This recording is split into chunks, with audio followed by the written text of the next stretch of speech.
नमस्कार, मैं रचना शर्मा। चढ़ती कला टाइम टीवी देख रहे सभी दर्शकों का स्वागत करती हूं। आप देख रहे हैं उत्तर प्रदेश के समाचार।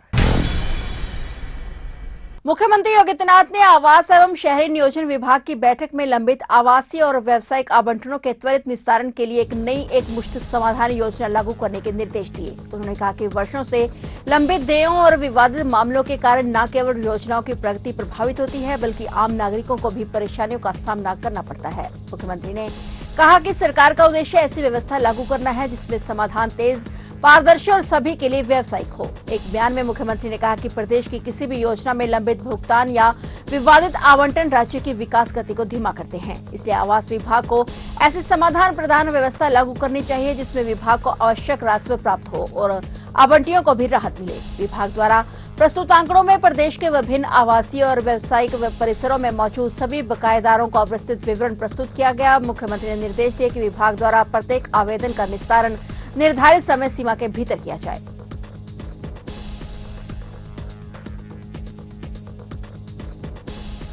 उत्तर प्रदेश की योगी सरकार ने पुलिस विभाग में बड़ा प्रशासनिक बदलाव करते हुए 22 आईपीएस अधिकारियों के तबादले कर दिए हैं। इस फेरबदल में कई वरिष्ठ अधिकारियों को नई जिम्मेदारियां सौंपी गई हैं, जिसके तहत लखनऊ जोन में तैनात पुलिस महानिदेशक एडीजी सुजीत पांडे को अब अग्निशमन और आपात सेवाएं डीजी फायर सर्विसेज का पुलिस महानिदेशक बनाया गया है। इसी तरह 22 आईपीएस अधिकारियों के तबादले कर दिए गए हैं। इन्हें अलग अलग अहम पदों पर नियुक्त किया गया है। लेकिन योगी सरकार द्वारा रातों रात 22 अफसरों के तबादले से पुलिस विभाग में हड़कंप मच गया।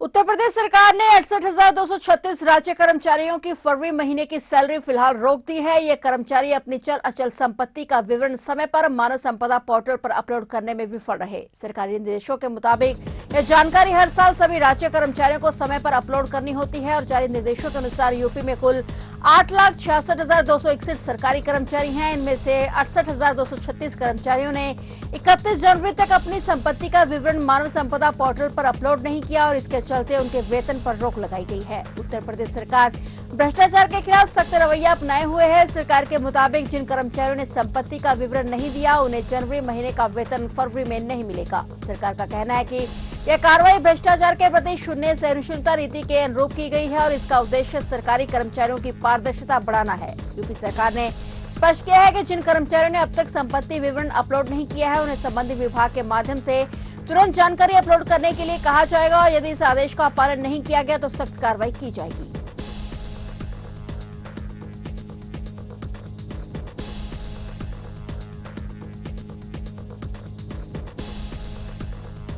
लखीमपुर खीरी के गोला क्षेत्र में नेशनल हाईवे पर जलालपुर मोड़ के पास गोला से लखीमपुर की ओर जा रही कार को ट्रक ने टक्कर मार दी, जिसमें कार में सवार 3 लोगों की मौत हो गई। 3 लोग घायल हो गए। इनमें से एक व्यक्ति की हालत नाजुक बनी हुई है। हादसा आज बृहस्पतिवार तड़के करीब 6 बजे हुआ। राहगीर शुभम रस्तोगी ने घटना की जानकारी पुलिस को दी। मौके पर पहुंची पुलिस ने सभी को सीएचसी गोला भेजा, जहां से एक व्यक्ति की हालत नाजुक होने पर उसे जिला अस्पताल रेफर किया गया। कार सवार सभी लोग एक ही परिवार के सदस्य थे। दिल्ली से धर्मकुंडा बहराइच अपने घर जा रहे थे। चालक को गैस कटर से कार काटकर बाहर निकाला गया। बताया जा रहा है कि सुबह के वक्त घना कोहरा था और हादसे का कारण कोहरा माना जा रहा है। पुलिस द्वारा जांच की जा रही है। वहीं मुख्यमंत्री योगी आदित्यनाथ ने भी घटना का संज्ञान लिया है। सीएम योगी ने पीड़ित परिजनों के प्रति संवेदना व्यक्त की और अफसरों को राहत कार्य में तेजी लाने के निर्देश दिए।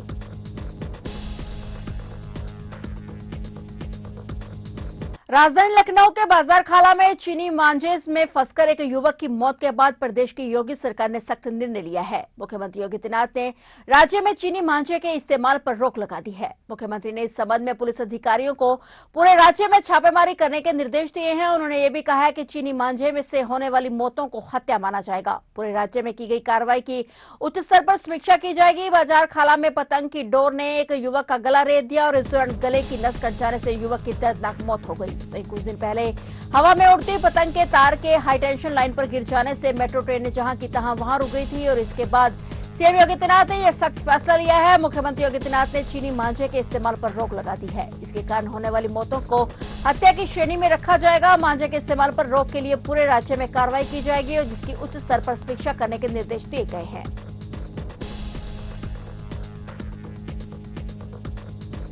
हमीरपुर में हुई हत्या के एक मामले में 100 साल का बुजुर्ग बरी कर दिया गया है। कोर्ट ने कहा कि जीवन की अंतिम बेला में सजा देना न्याय को निरर्थक बना देता है। हमीरपुर निवासी शख्स ने आजीवन कारावास की सजा के खिलाफ अपील दायर की थी। इलाहाबाद हाईकोर्ट ने कहा कि जब कोई व्यक्ति अपने जीवन के अंतिम पड़ाव पर हो तो दशकों की देरी के बाद उसे सजा देना न्याय को एक निरर्थक अनुष्ठान में बदलने जैसा है। यह टिप्पणी करते हुए कोर्ट ने 42 साल पुराने हत्या के मामले में 100 साल की आयु पूरी कर चुके बुजुर्ग को बरी कर दिया। यह आदेश न्यायमूर्ति चंद्रधारी सिंह और न्यायमूर्ति संजीव कुमार की खंडपीठ ने दिया है। कोर्ट ने कहा कि न्याय मानवीय परिस्थितियों से अलग कोई अमूर्त वस्तु नहीं है। कानून इस वास्तविकता को अनदेखा नहीं कर सकता कि बढ़ती उम्र अपने साथ शारीरिक कमजोरी और निर्भरता लाती है। कोर्ट ने यह भी माना कि 40 वर्षों तक अनिश्चितता और सामाजिक कलंक का सामना करना अपने आप में एक दंड है।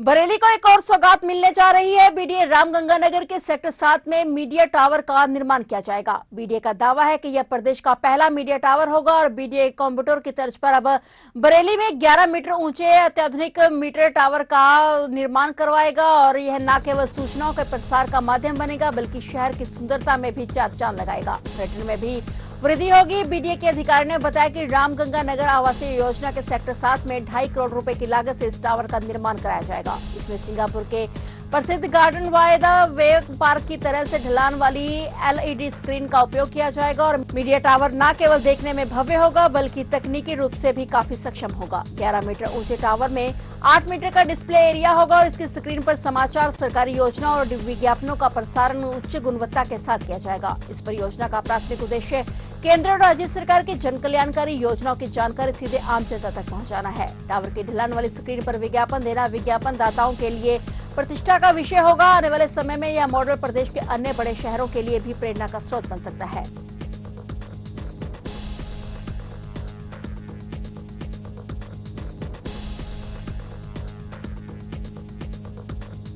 कानपुर के मंधाना क्षेत्र स्थित महाराणा प्रताप इंजीनियरिंग कॉलेज में छात्र छात्राओं ने घने कोहरे के कारण देर से पहुंचने पर संकाय सदस्यों द्वारा कथित तौर पर की गई पिटाई के विरोध में प्रदर्शन किया। विवाद बढ़ने पर कॉलेज प्रशासन ने 2 सहायक प्रोफेसर सुभाष चंद्र मौर्य और अनिल कुमार पाठक को निलंबित कर दिया है। प्रकरणों की जांच के लिए समिति गठित की गई है। इस बीच पुलिस ने 4 अन्य शिक्षकों और स्टाफ सदस्यों को पूछताछ के लिए हिरासत में लिया है। छात्रों ने बताया कि वे जब 9 बजे के बाद परिसर में पहुंचे तो कुछ शिक्षकों ने देर से आने के कथित रूप से लाठियों और बेल्ट से पीटा और 300 रुपए चार्ज कर दिया और विद्यार्थियों का आरोप है कि मारपीट से 10 से ज्यादा छात्र छात्राओं को चोटें आई हैं और इन्हें इलाज के लिए कॉलेज के अस्पताल ले जाया गया। अपने साथियों के साथ मारपीट की खबर से अन्य छात्रों ने परिसर में विरोध प्रदर्शन किया और नारेबाजी शुरू कर दी। छात्रों ने गेट बंद कर दिया और वारदात में शामिल शिक्षकों के खिलाफ कार्रवाई की मांग की। विवाद बढ़ने पर कॉलेज प्रशासन ने 2 सहायक प्रोफेसर सुभाष चंद्र मौर्य और अनिल कुमार पाठक को निलंबित कर दिया है। वहीं एक छात्र के पिता की शिकायत पर पुलिस ने 3 शिक्षकों के खिलाफ मामला दर्ज किया है और 4 शिक्षकों और कर्मचारियों को पूछताछ के लिए हिरासत में लिया गया है। छात्रों ने प्रशासन से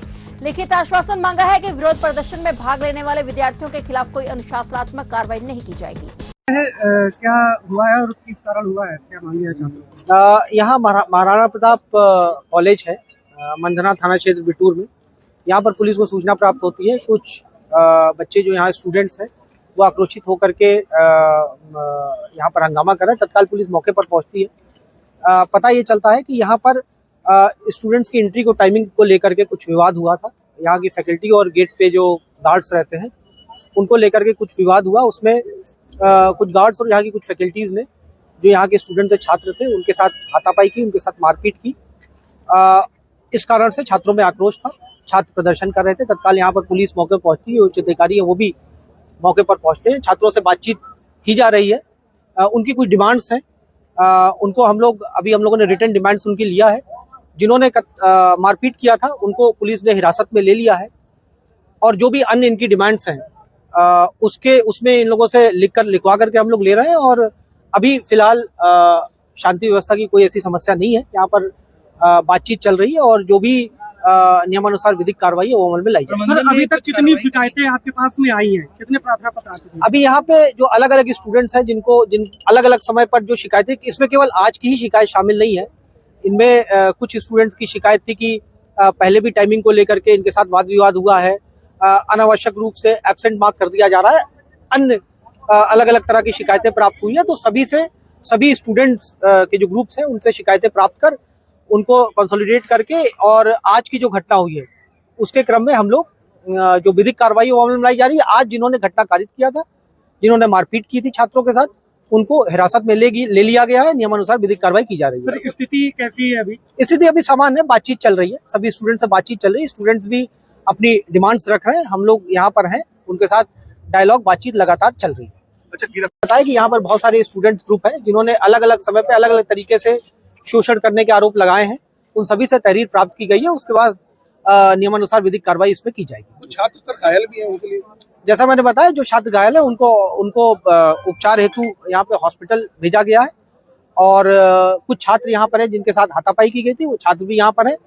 उनके द्वारा और उनके परिजनों द्वारा जो तहरीर दी गई, उसके आधार पर नियमानुसार विधिक कार्रवाई की जा रही है। तो आप देख रहे थे उत्तर प्रदेश के समाचार, और नए समाचारों के साथ फिर से हाजिर होंगे। तब तक के लिए देखते रहिए चढ़ती कला टाइम टीवी, और अब मुझे दीजिए इजाजत। धन्यवाद।